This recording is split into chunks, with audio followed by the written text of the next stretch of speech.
is the Care 11 Vikings Extra. That's right. What up? Welcome into the special bye-week edition of the Vikings Extra alongside Dave Schwartz. I'm Reggie Wilson. The good news is the Vikings cannot raise your blood pressure today. Unless, of course, you watch some of their highlights from the first 6 weeks. Yeah, and if you're a true fan, you know the Wild don't have the market cornered on last-second wins or losses. The Vikings have had a knack this season of playing down to teams that they should have beaten easily. Truly a team that is 3-3, but hasn't always played like a team that is 3-3. Let's look at our plays of the year, shall we? Yeah, my play of the year so far has to be the KJ Osborne catch to beat the Panthers last Sunday. He made the clutch grab and then a heck of a diving effort to walk it off. Then he went full LeBron with the celebration. But when you're making plays like that, you deserve to celebrate like that. What a moment for the second-year blossoming receiver. We'll hear more from him just a little bit later. My favorite play of the year was this one last week against Carolina. On the other side of the field, it's Adam Thielen's touchdown, his 5th touchdown of the season, which doesn't seem like a lot for him, but it's 4th in the NFL. What I love most about this play is that Kirk Cousins puts it in the perfect spot for Thielen to get, and only Thielen to get. Adam runs a perfect route like he usually does, hauls it in, puts him up 2017, but no lead is safe with this team. All right, I wrestle with this decision, but my way too early Vikings MVP is Danielle Hunter. He's 6th in the league with 6 sacks so far this season. After missing all of last year with a herniated disc in his neck, he picked right up where he left off in 2019, being a disruptive force in every game through the first 6 weeks. His best game happened in week 2 where he sacked the potential MVP of the league, Kyler Murray, 3 times. Hunter is back, and it's scary hours for opposing quarterbacks. Certainly is. My MVP is none other than Captain Cool himself. I am the president of the Kirk Cousins fan club here. He's not just getting it done in regular time, he's doing it in clutch time as well. How many times have we seen him drive the field when they need him to? Detroit, Carolina. Then there's his stats, 7th most yardage in the NFL, 13th in quarterback rating, and tied for 3rd in yards per game. He's on pace to have his 2nd best season ever. And that's factoring in 16 games. Now, if only they could figure out how to use him in a less conservative way, but that's getting off topic. Yeah, shout out to President Dave, President Schwartzy, whatever you want to call him, that's the guy for Kirk. All right, now it's time to give out some report cards, or maybe we'll call them progress reports. Either way, they used to have me nervous that my good grades would be outshadowed by that little comment box where the teacher told my mama I disrupted class because I talked too much. It worked out, though. Anyway. I had one of those, too. Yeah, it's scary. Anyway, hopefully you guys don't send us to the principal's office with these grades. So let's start with the offense. I'll give them a C+. That may seem harsh, but this offense is all the talent in the world, but at times looked average. The Vikings are 5th in the NFL in total offense, but they have these lulls where they just look stuck in the mud. 4 straight games with no second-half touchdowns, and some winnable games they've simply lost due to lack of production on offense. They have to be better moving forward, and hopefully the game against the Panthers was a step in a positive direction. Well, Deion Sanders used to say the only time we mention special teams is if there's a big play or a boo-boo. We've seen them both this season, so I'll give them a C+ as well. Greg Joseph is 13 of 17 on field goals this season. Some of those misses have been costly for the Vikings, but he also has a game winner under his belt against Detroit. So all is not bad. The Vikings are at the top of the league, near the top of the league, with 28 punts this season, and the offense, they can help keep that number low. All right, let's look at the defense, who gets a passing grade, but only because of the curve. They haven't played a lot of great offenses this year. I'll give them a C+. It's passing. They're 22nd in the league in yards allowed, 12th in passing yards per game, and 24th in rushing yards per game. But each of their wins have come against teams that have a sub-500 record. They gave up 28 points to a Carolina team that got trounced by a 2-win Giants team today. Danielle Hunter, who we talked about, Eric Kendricks have been a bright spot. But they have only one DB inside the top 30 for interceptions, Rashad Breeland, and he has a grand total of 1. Oh, no.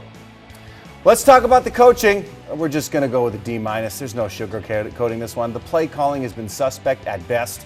They are too conservative. They play not to lose instead of playing to win. If I have to see another 3rd and 19 play that's a 4-yard out to a tight end, it will absolutely break me. They have one of the best running backs in the game, 2 of the best wide receivers in the game, and a quarterback that can get it done all the time, but the play calling has been so unimaginative and predictable, I'm surprised it hasn't gotten them into more trouble.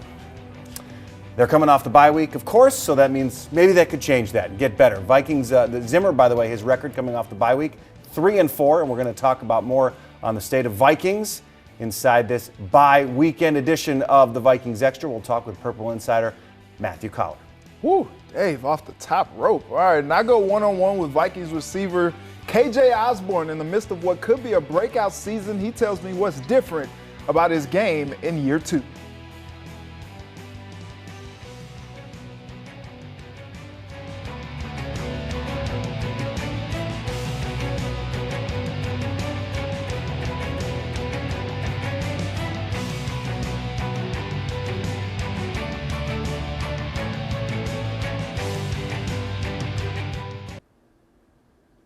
Welcome back. As we talked about earlier in the show, KJ Osborne went into the bye week as the Vikings hero after his game-winning touchdown last Sunday. He's really taking off in his second season in Minnesota.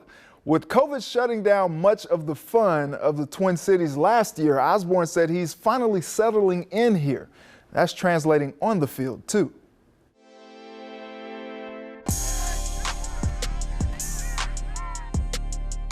You started the season on fire. What's it been like for you achieving some of the early success that you have? It's been really fun. Been really fun. Obviously, we didn't come out with wins in some of those games, but personally, just getting that connection with Kurt and the trust of my teammates and my coaches, just out there, just trying to do my job. It was really good for me. What goes into making some of these crazy catches? How locked in are you now? Extremely locked in. It just comes from practice. It's no magic, anything magic to it. Staying after practice, getting catches before practice, during special teams periods. And that's what you dream of though, as when you're a little kid, you dream of making those big catches. Yes, sir. Thank you very much, man. Let's go back to draft day. I saw the video on your Twitter account when you got your name called. Your mom went crazy. Crazy emotion. Yeah. Where did that come from, you think? Just all the hard work. She has sacrificed so much for my sister and I, working 2 jobs and being in school. Just the sacrifice she did, taking me back and forth for practice and paying for things. And, for me to work my butt off, she's been a supporter. I think she's been at every one of my games, I think besides one since maybe college. To finally get that call, again, a dream come true. So tell me about KJ Osborne outside of the athletic stuff. What type of things are you into? What are you like? It's funny when I get that question because I always try to think like I'm just a chill guy. Like I relax. A lot of my world is dependent on football. Outside of that, I just like to relax. I love going to the movies, get into a little bit of bowling with one of my best friends back home. When you look back, once the season is over, what would define you having a great season this year? Number one, I want to go to the playoffs. I want to go to the playoffs, man. That's like the bottom line. That's at minimum. The main thing, I just want to win. Rather that be, however many yards or touchdowns or not. I just want to be out there doing my job, and I just want to win football games. Well, at the bye week, the Vikings are in second place in the NFC North behind the Packers, who are running away with the division. To break things down is our good friend Matthew Collar of Purple Insider. Matt, good to have you on tonight. Is this a playoff team to you? Yeah, that's a really good question. You look at the NFC and there's a lot of teams that seem like they don't want to be playoff teams. But when you look at the schedule coming out and the way that, the Carolina Panthers played today, the Vikings needed to go to overtime to beat a team that just got destroyed by the New York Giants. So how much confidence we should have that they could come out of the bye and beat Dallas and beat Baltimore, I'm not sure, but I think the expectation is still set. Let's talk about Kirk Cousins. He has the 7th most yardage in the NFL, 13th in QBR. He's tied for 3rd in yards per game. He's on pace to have his 2nd best season ever. Is this a good start, or is this real Kirk that we should be expecting from here on forward? No, I think this is a good start for him, but I also think that it's what you expect from somebody that you've made your franchise quarterback and how much you pay him and the weapons that you've put around him. The one thing that you'd like to see is the Vikings trust Kirk Cousins a little more. He has one of the lowest average depths of target, meaning he's throwing a lot of short passes. We have not seen a ton of explosive plays deep down the field from Kirk Cousins, and it still feels like when this team gets into tight situations, he's done well, but they don't always trust him. All right, but since you went there with conservative play calling, I'm going to ask you this. Who's responsible more for that? Is it Zimmer? Is it Kubiak? Or is it Cousins? Yeah, I think that it's a combination, but it starts with the guy that's the head coach. Mike Zimmer dictates everything with this franchise, and he has always wanted to avoid turnovers. I think the game today in the NFL is maximize every opportunity you have to score points, and I'm not sure that Zimmer has fully bought into that. So he agrees with me that the play calling needs to get better. I think everybody agrees with that. Yeah, I know you love the 3rd and 19, 4-yard slant, 4-yard out. You know what?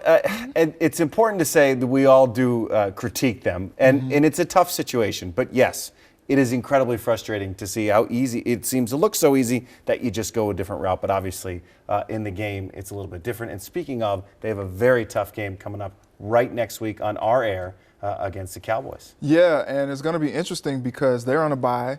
Dak Prescott hurt his calf on that last play that he threw to CeeDee Lamb, the game-winning touchdown. So it's going to be interesting. They're going to have to be more aggressive against the Cowboys because they've shown that they can just spread it out and they can score a lot of points. So they got to keep up with those guys next Sunday. It'll be fun on Sunday Night Football. Absolutely. We're looking forward to it. Well, thanks for watching this bye-week edition of Vikings Extra. Like Dave said, we're going to be on after Vikings Cowboys right here on KARE 11 next Sunday, followed by a post-game edition of Vikings Extra. So we'll see you then. Have a good night.